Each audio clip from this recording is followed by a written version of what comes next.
gabi si Arlo. So, actually, ikaduha din ako pag-uwi. Emotional day ikaduha din. Yoli ko tulong ni Mama.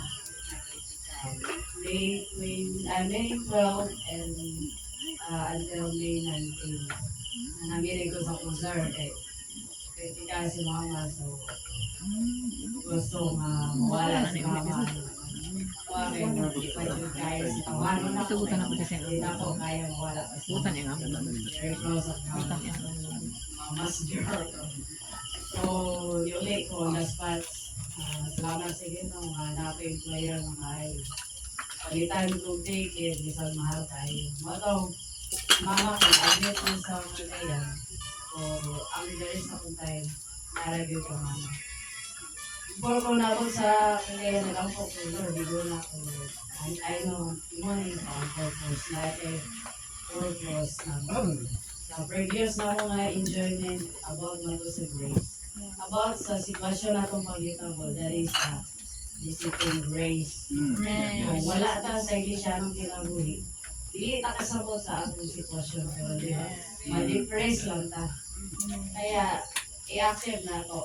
So, ang mga sitwasyon ko, may pag-visit ni Kristo na to. I-reject na to na. I-reject na to si Kristo. So, tanan, pahilo na kay mga anak na ta sa Ginoo.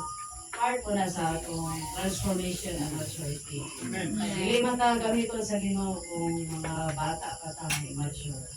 So, ang transformation, magsigit na lang po, Lord, transform me. Pero kung mabot ng transformation, di man siya laging, di man siya smooth, di ba? Yeah. Naigi yung mga, sampol ka na, sampol kami, naigi yung makasusubo, yun. Pahilo na man sa Ginoo, so dawato na to. Madawat lang na to, ang madawat na to ang pamitago kung i-allow na to ang Ginoo, bubukas lang taniya. Ayun, diba naman tayo 3 parts, so, body, soul, spirit. Balo na ta, lawas na siya, ipahulay kayo. Mamatay na siya, kinamatay sa loob. But we still remember na we have the Spirit. Christ dwells in us. And then, pag pabutan kita, then manawag na siya. Even though, like, di pa yun ako madawag na ko siya, pero minawaw na ko, magbilagyaman ko. Pero, di yun na natulikin sa asa, tawanan kay we're still in the flesh, diba? But day by day, open lang kita sa Ginoo. Amen. And then let the wills of Christ in us and open para for us also. And then one day we can testimony sa atong brothers and sisters, even our gospel friends. So praise the Lord. Ang nangalan ako. Thank you, Lord. I'm so grateful that you allow us na ma-experience na mo ang grace. Katong naabot ko sa Cagayan, wala ako nila kay nagampo ko, Lord. Di ko gusto mo nila kay di ko gusto mo si Mama mga goal. Nakita ko niya, na-surprise niya. Kaya naabot ko.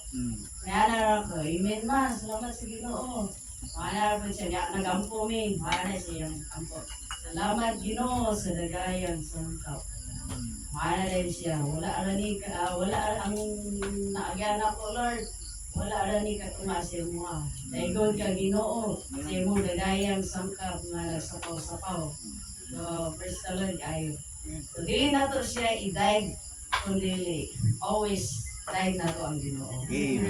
Praise the Lord na naimo siyang channel for us. Amen.